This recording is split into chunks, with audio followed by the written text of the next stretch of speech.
இந்த விழாவை முன்னிலையிலிருந்து நடத்தி கொண்டிருக்கக்கூடிய பாம்பாட்டி சித்தர் பீடத்தினுடைய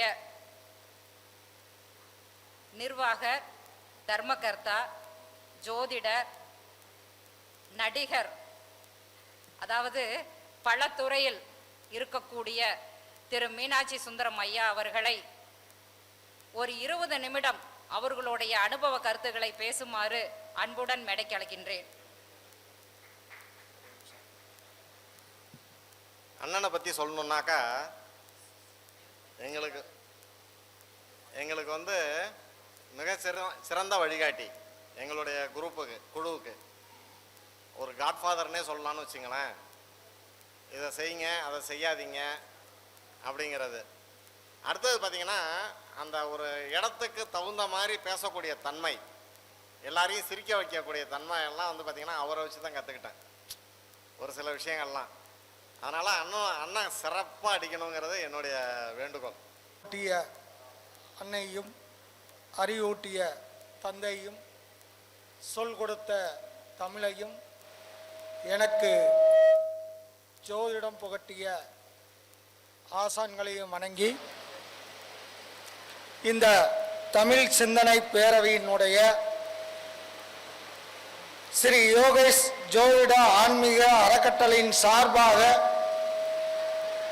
இன்று காலையில் மகா யாக பூஜையும் குரு பயிற்சி விழாவை முன்னிட்டு பல்வேறு ஜோதிட அறிஞர்களுடைய ஆற்றல் மிகுந்த இந்த சொற்பொழிவுக்கு இடையில் எனக்கும் ஒரு வாய்ப்பினை தந்தருளிய திரு ராகு வாழ்க ரமேஷ் ஐயா அவர்களுக்கும், இதை இணைந்து நிர்வாகப்படுத்தி வரக்கூடிய கோவையைச் சேர்ந்த கவிதா அவர்களுக்கும், மற்றும் இங்கு வீட்டிருக்கக்கூடிய திரு மீனாட்சி அம்மையார் அவர்களுக்கும், மற்றும் ஜோதிட மங்கையர்களுக்கும், ஜோதிட ஆசான்களுக்கும், குறிப்பாக சேலத்து சிங்கம் திரு ராமநாதன் ஐயா அவர்களுக்கும், மற்றும் நிறைய பேர் கூடியிருக்கிய, நிறைய பேர் சாப்பிட்டுக்கிட்டு இருக்காங்க. என்னுடைய இந்த குரு பெயர்ச்சி இன்னைக்கு இந்த மீட்டிங்லாம் வந்து கேட்க வேண்டியதில்லை அப்படிங்கிற அடிப்படையில் யூடியூப் வாயிலாக நிறைய பேர் கேட்டுக்கிட்டு இருக்காங்க. குரு வர்றதுக்கு முன்னாடியே நிறைய பேர்த்துக்கு குரு பெயர்ச்சி ஆயிடுச்சு. ஏன்னா அவ்வளவும் ஜோதிட பலன்கள் தான். இப்ப இந்த குரு பெயர்ச்சி, அதாவது மேசத்திலிருந்து ரிஷப ராசிக்கு பெயர்ச்சியா இருக்கக்கூடிய இந்த குரு பகவான் ஒவ்வொரு ராசிக்கும் என்ன செய்வார் அப்படின்னு ஒரு குறைஞ்சபட்சம் ஒரு 1000 ஜோசியர்கள் பலன் சொல்லிட்டாங்க. ஆனா இந்த ஜோட பலன் சொன்ன ஜோசியர்களுக்கு ஏதாவது பலன் வேணும்ல? எல்லா ராசிக்கும் பலன் சொன்னா அந்த ராசிக்குள்ள ஜோசியர்களும் இருப்பாங்க. இந்த ஜோடர்கள் அவர்களுக்கு என்ன பலன் அப்படின்னு பார்க்கணும்னா, எப்பவுமே ஏ ராசிக்கு என்ன பலன் தயவுசெய்து எந்த ஜோசியரும் கேட்கக்கூடாது. ஏன்னா 12 ராசி உங்க ராசி தான், சரியா? அதனால 12 ராசியும் ஜோசியர்களுக்கு பலன் கொடுக்கும். நீங்க எந்த ராசிக்கு பலன் சொல்றீங்களோ அந்த ராசிக்கு உண்டான பாதி பலன் உங்களுக்கு வந்துடும். அப்ப நீங்க நல்ல பலனை சொல்லுங்க, நல்ல பலன் 50 வந்துடும். காரணம் என்ன அப்படின்னா, எல்லா கிரக பார்வையும் எந்த பாவத்தை பார்க்கும்? 7ஆம் பாவத்தை பார்க்கும். அப்ப பலன் கேட்கிற ஒரு லக்ன பாவம்னா சொல்லக்கூடிய ஜோடர் எத்தனாம் பாவம்? நேர் 7ஆம் பாவம். ஏன் நேர் 7ஆம் பாவத்தை எடுத்துக்கிறது? ஜோசியம்னா 5 தானே, அப்ப 5ஆம் பாவ அதிபதியாக எடுத்துக்கலாமா அப்படின்னா அது கிடையாது. லக்ன பாவம் கேள்வி பாவமாக இருந்தால் 7ஆம் பாவம் நிவர்த்தி பாவம். அப்ப இந்த நிவர்த்தியை சொல்லக்கூடியவர்கள் யாரு அப்படின்னா ஜோசியர். அப்ப இந்த ஜோடத்தின் வாயிலாக கேள்விகளுடன் வரக்கூடிய ஜாதகர்களுக்கு நிவர்த்தியை தரக்கூடிய ஜோடர்கள் 7ஆம் பாவம். இப்ப குரு நேரா 7ஆம் பாவத்தை பார்க்கிறாரா, திருப்பி அங்கிருந்து உங்களுடைய லக்ன அதிபதி உங்களுக்கு 7ஆம் இடத்துல வந்திருக்கக்கூடிய ஜாதகரை பார்ப்பாரா? ஒருத்தர் அழகா சொன்னார், ஜோசியருக்கு எந்த கிரகம் பலமா இருக்கணும். எனக்கு முன்னாடி பேசின திரு ராகு வாழ்க ரமேஷ் ஐயா அவர்களுடைய குருநாதர் ஒரு மேட்ரு அழகா சொன்னார். குருவும் புதனும் சேர்ந்து இருக்கணும்னார். ஒரு அருமையான ஒரு சிறிய விதி, ஆனா பலமான விதி. தேனை ஒரு சொட்டு நாக்கில் தொட்டு வச்சோன்னு இனிக்குது இல்ல, ஆனா தேன் அடைய கடிச்சு சாப்பிட முடியாது. அது மாதிரி அவங்களாம் தேனி மாதிரி இயங்கி தேனை எடுத்து நம்ம நாக்கில் விட்டு அப்படின்னு சப்பி சாப்பிடுன்னு சின்ன பிள்ளைக்கு சொல்ற மாதிரி அழகா சொன்னார். அவருடைய குருநாதர் ஒரு மிகப்பெரிய ஜோட ஜாம்பவான். ஆனா அவரு இந்த மேடையில் எல்லாம் சாப்பிட போன நேரத்திலே அவர் அவ்வளோ அரிய தகவலை சொன்னார். சண்டை முக்கியமா சோறு முக்கியமான்னு கேட்டோன்னே எல்லாரும் சோறு முக்கியம்னு பாதி பேர் போயிட்டோம். நம்மளுக்கு சங்கமும் முக்கியம் சோறு முக்கியம்னு நம்ம ஜோசியர்கள் இருப்போம். இந்த குரு எப்படி பலனை செய்வார் அப்படின்னா, குரு பயிற்சினாலே குரு பார்த்தால் கோடி தோஷம் நிவர்த்தின்னு சொல்லியிருக்கோம். அப்ப குரு இருந்த இடத்தை பால்படுத்துவாரா மாட்டாரா, இதுவும் ஜோடத்துல சொல்லப்பட்டிருக்கு. அப்ப அவர் எந்த ராசியில போய் உட்கார்றாரோ அந்த ராசிக்கு அவர் எத்தனாம் வீட்டுக்கு அதிபதியோ அந்த பலனை எடுத்து கொண்டு வந்து அந்த ஜாதகருக்கு கொடுக்க போறார். இப்ப உதாரணத்துக்கு மேச ராசிக்கு குரு 2ல வந்துட்டாரு, தனஸ்தானத்துக்கு வந்துட்டாரு. அப்ப இன்னொரு விஷயத்தையும் நம்ம இந்த ஜோடத்துல தான் சொல்லப்பட்டிருக்கு. குருவானவர் தனகாரகன். அவர் தனஸ்தானத்துல வந்து உட்கார்ந்தாருன்னா காரக பாவோ என்ன சொல்லியிருக்காங்க, ஓஸ்தின்னு சொல்லல, ஓஸ்தின்னு சொல்லப்பட்டிருக்கா. நம்ம ஜோசியர் கரெக்டா பேசணும். அப்ப காரக பாவோ நாஸ்தின்னு சொல்லியிருக்கேன். அப்ப தனம் கெட்டு போயிரும் சொல்லியிருக்கான். அப்ப இவர்கள் ரொம்ப கவனமா இருக்கணும். மேச ராசிக்காரர்கள் 2ஆம் இடத்திற்கு குரு வந்துட்டாரு, தனகாரகன் தனஸ்தானத்துல வந்துட்டாருன்னா ஓஹோன்னு இருக்குன்னு ஒரு ஜோசியர் சொன்னா சந்தோஷமா ஏத்துக்கங்க. அப்போ நம்மளுக்கு பெரும் தனம் வரப்போகுதுன்னு கையில் இருக்க காசை இந்த ஏலச்சீட்டு இந்த டுமால்டிங் சீட்டுலாம் 10 பங்கா வரும் 8 பங்கா வரும்னு சொல்லி காசை போட்டிங்கன்னா உங்களுடைய தனம் நாஸ்தி ஆயிரும். இது எச்சரிக்கை. இது ஜோரத்துல இந்த விதி உங்களை எச்சரிக்கைப்படுத்துது. அப்ப மேச ராசிக்காரங்க என்னவா இருக்கணும், கவனமா இருக்கும். அதுக்கு ஏதாவது பரிகாரம் இருக்கா?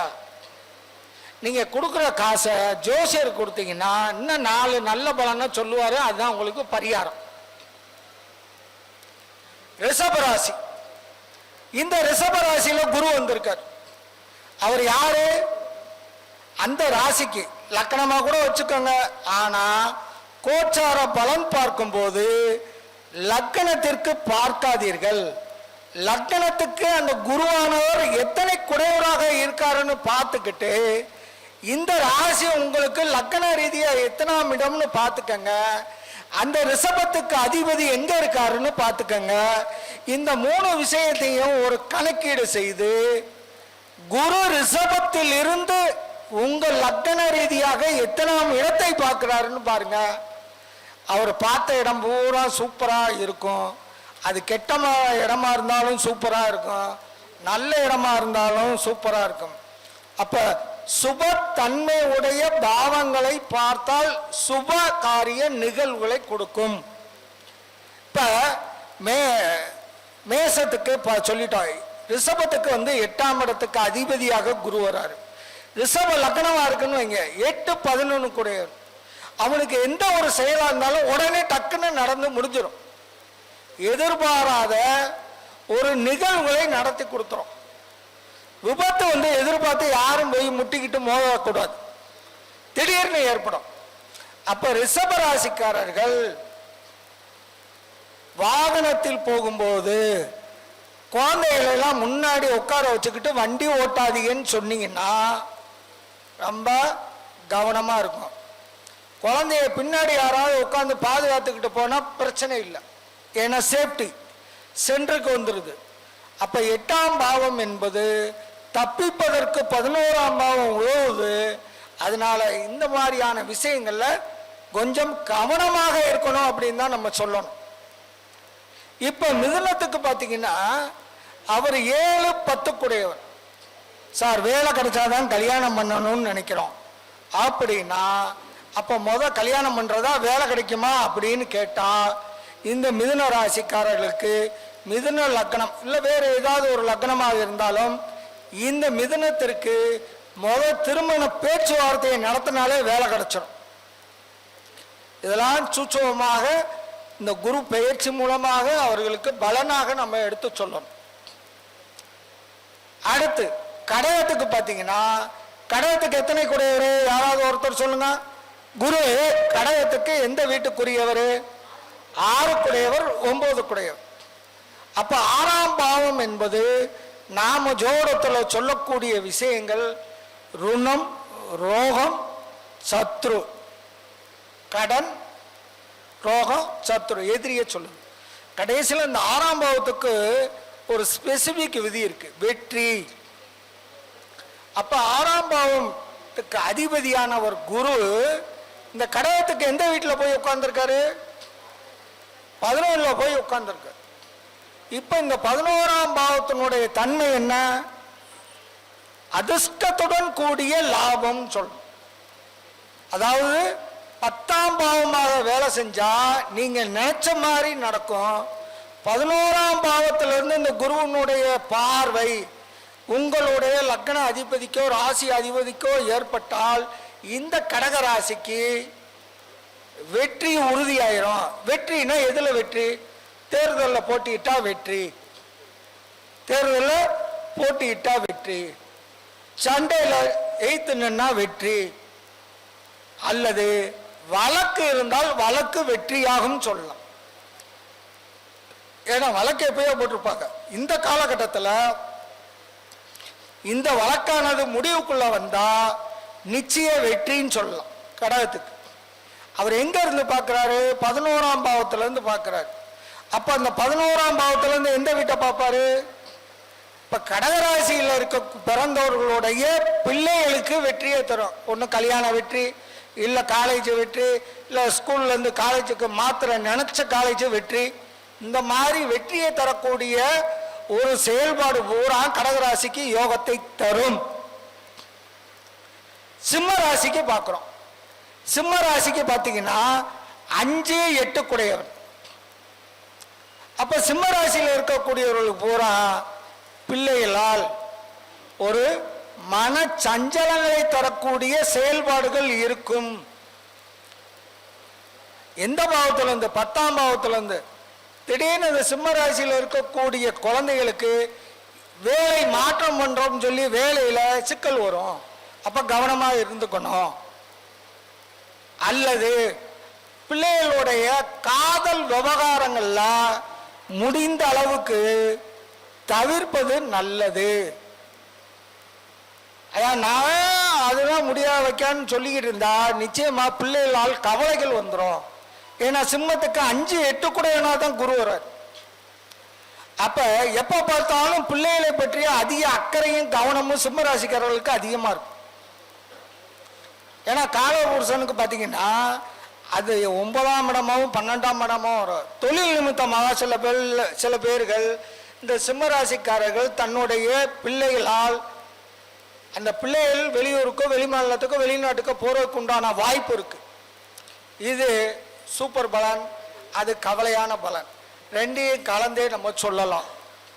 இதற்கு அடுத்து கன்னி பார்த்தீங்கன்னா 4, 7, 4க்கு 4, 4ஆம் இடத்துக்கு அதிபதி எங்க போய் உட்கார்றாரு?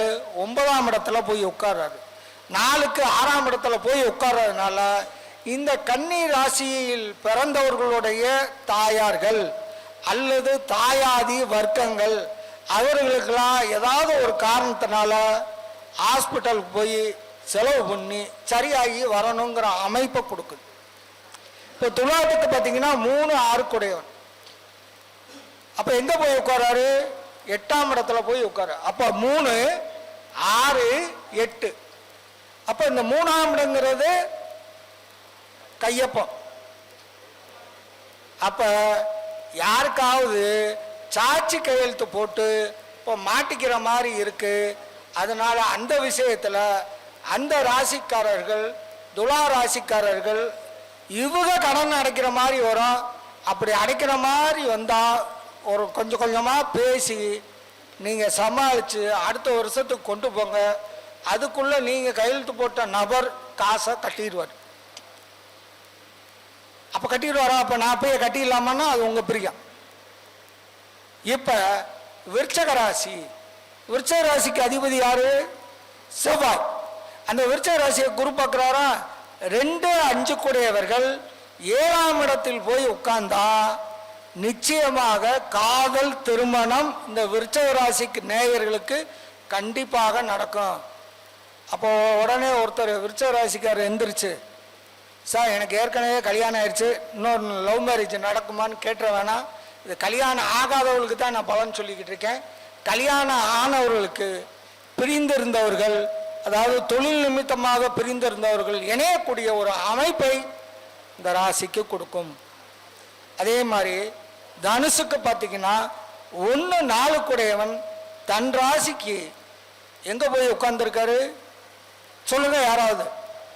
எத்தனாம் இடத்துல போய் உட்கார்ந்துருக்காரு? குரு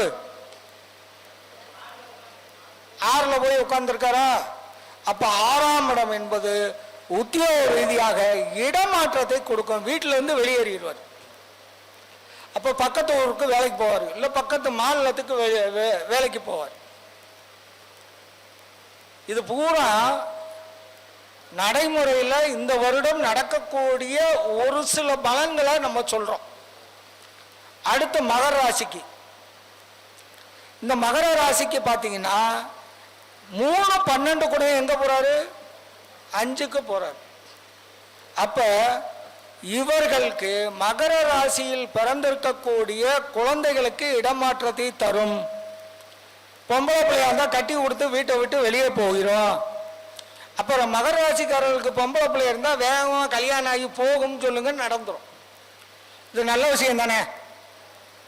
சொல்லாம போனாதான் தப்புவான விஷயம். சொல்லிட்டு போகும். அப்ப நம்ம இழுத்து பிடிச்சி கல்யாணம் பண்ணி வச்சுக்கலாம். 2 விதமா பண்ணிக்கலாம்.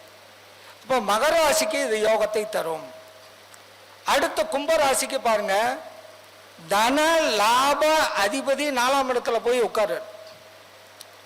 கும்பராசிக்கு தன லாப அதிபதி 4ஆம் இடத்துல போய் உட்காரு. 4ஆம் இடம் என்பது என்னென்ன காரகத்துவம் இருக்கோ அத்தனை காரகத்தையும் எடுத்தீங்கன்னா அது சுக்கிரனுடைய வீடு. அப்ப இதுவரைக்கும் அங்க அந்த பக்கம் இந்த பக்கம்னு ஊரா அலைஞ்சுக்கிட்டு இருந்த கும்பராசிக்காரர்களுக்கு நல்ல வீட்டிலே உட்காந்து 3 வேளையும் சாப்பிட்ற சுகம் கிடைக்கும். நல்லா படுத்து தூங்குறதுக்கு உண்டான யோகா அமைப்பு இருக்கு. இந்த 4ஆம் இடம் வீடு கட்டக்கூடிய யோகா அமைப்பையும் தரும். அல்லது வீட்டுக்கு உண்டான பெயிண்டிங் நிறைய பேர் கும்பராசிக்காரங்க அடிப்பாங்க. நானும் கும்பராசி, எங்க வீட்டுக்கு பெயிண்ட் அடிக்க போறேன். நான் வந்து குரு பயிற்சிக்கு அப்புறம் அடிச்சோம்னா கொஞ்சம் பளிச்சுன்னு இருக்குமே அப்படின்னு. ஏன்னா வெயில் காலம் முடிஞ்சிருதா, அப்ப இது இன்னும் ஒரு 4-5 வருஷத்துக்கு அடிக்காம வச்சுக்கலாம். எப்பவுமே சுக்கிரன் குரு தொடர்பு இருக்கும்போது வீட்டை அழகுபடுத்தினீங்கன்னா குறைஞ்சபட்சம் குருவுக்கு ஒரு 3, சுக்கிரனுக்கு ஒரு 6, 6, 3, 9 வருஷமும் அடுத்து வெள்ளி அடிக்காமலே பாதுகாத்துக்கலாம். இது அதுக்குள்ளே இருக்கக்கூடிய சூச்சம். அடுத்து மீன ராசிக்காரர்களுக்கு பார்த்தீங்கன்னா 3ஆம் இடத்துல 1 10 குடையன் 3ஆம் இடத்துல இருக்காரு. அப்போ அடுத்த கட்ட முயற்சி என்பது இதுவரைக்கும் தடையாகவே இருந்துக்கிட்டு இருக்கோம், எல்லாமே ரெடியாக இருக்கும். அடுத்து நிச்சயார்த்தம், திருமணம், பாக்கியம் எல்லாத்தையும் இந்த பாக்கியஸ்தானத்தை குரு பார்க்குறாரு. அதுக்கு அடுத்து பார்த்தீங்கன்னா 5ஆம் பார்வையாக இந்த மீன ராசிக்கு 7ஆம் இடத்தை பார்க்குறாரு. அப்போ திருமணம், தொழில் சார்ந்த புதிய முயற்சி, வியாபார வெற்றி அப்படிங்கிறதெல்லாம் இது ஒரு பக்கெட்டு இருக்கட்டும். இது பூரா நிறைய பேர் நிறைய பலன் சொல்லியிருக்காங்க, அதோட இந்த பலனையும் சேர்த்துக்கிட்டோம். இதில் இந்த குரு திசையோ குரு புத்தியோ குரு அந்தரமோ அவர்களுடைய ஜாதகத்தில் ஜென்மத்தில் இருக்கக்கூடிய இந்த குருவுக்கு முன்னாடியோ பின்னாடியோ ராகுகேதுகள் இருந்தால் இந்த யோக பலன்களை தடைகளாக கொடுத்துதான் அடுத்து கொடுப்பார். இது ஒரு சூட்சுமம். இன்னொன்று, ஒரு ஜாதகத்தில் இந்த குருவுடன் இன்னொன்று முக்கியமான விஷயம், வேலைன்னு ஒன்று இருக்கு. இந்த குரு இப்போ உள்ள என்ட்ரி ஆகக்கூடிய நட்சத்திரம் இது கார்த்திகை. இந்த கார்த்திகைக்கும் குருவனுடைய நட்சத்திரங்களும் வேதை நட்சத்திரங்களாக நம்ம பஞ்சாங்கத்தில் கொடுத்துருக்காங்க. அப்ப இந்த சூரியனுடைய நட்சத்திரங்களில் பிறந்தவர்கள் கொஞ்சம் கேர்ஃபுல்லா இருக்கணும். ஆசையை காட்டி மோசம் செய்யக்கூடிய சூழ்நிலையில போய் இந்த சூரியனுடைய நட்சத்திரங்களாக இருக்கக்கூடிய கார்த்திகை, உத்திரம், உத்திராடம் இந்த 3 நட்சத்திரங்களில் பிறந்தவர்கள் ரொம்ப கேர்ஃபுல்லா இருக்கணும். சில நட்சத்திரங்கள், இப்போ உதாரணத்துக்கு அடுத்த நட்சத்திரமா இருக்கக்கூடிய ரோகிணி, திருவோணம், அஸ்தம், இந்த நட்சத்திரத்துக்கெல்லாம் நல்ல யோகத்தை கொடுக்கும். இப்படி நட்சத்திர வாயிலாகவும் நம்ம பலன் பார்க்கலாம். இப்ப இந்த குருவை ஆக்டிவேட் பண்றது எப்படி? ரொம்ப சிம்பிள் தான். குருனா யாரு? ஜோசியரு, கோயிலில் இருக்கக்கூடிய குருக்கள். சிம்பாலிசமா சொல்லணும்னா யானை. குருவுக்கு சிம்பாலிசம் யானைய மிருகத்தை சொல்லியிருக்கு. உங்க கோயிலுக்கு இது உங்க பக்கத்தில் இருக்கக்கூடிய உங்களுக்கு தெரிந்த குருக்களா இருந்தா அனுக்கிரகம் கூடு கிடைக்கும். யாரோ தெரியாத ஒரு குருக்களுக்கு போய் ஒரு 100 ரூபாய் எடுத்தீங்கன்னா நல்லதுண்ணா, நன்றி, சந்தோஷம்னான்னு சொல்லுவார். ஆனால் தெரிஞ்ச குருக்களுக்கு நீங்கள் ஒரு 100 ரூபாயை கொடுத்தீங்கன்னா அம்மா நல்லா இருப்பா ஆசீர்வாதம் பண்ணுவார். தெரியாத குருக்களில் வாங்கி தட்டில் போட்டு போயிடுவார். அப்போ தெரிஞ்ச குருக்களுக்கு உங்களால் முடிந்த காணிக்கைகளை கொடுத்தீங்கன்னா இந்த குரு பலன் கூடும். யானைக்கு தயவுசெய்து சொல்கிறேன்னு கொஞ்சம் நகைச்சுவாக இருந்தாலும் செய்ய நல்லா இருக்கும். யானைக்கு அல்வா வாங்கி கொடுங்க. நாங்கள்லாம் அந்த காலத்தில் யானைக்கு அல்வா கொடுத்தீங்கடா அப்படின்னு சொல்லிக்கலாம். என்ன இந்த ஐயா என்னமோ சொல்றாரு,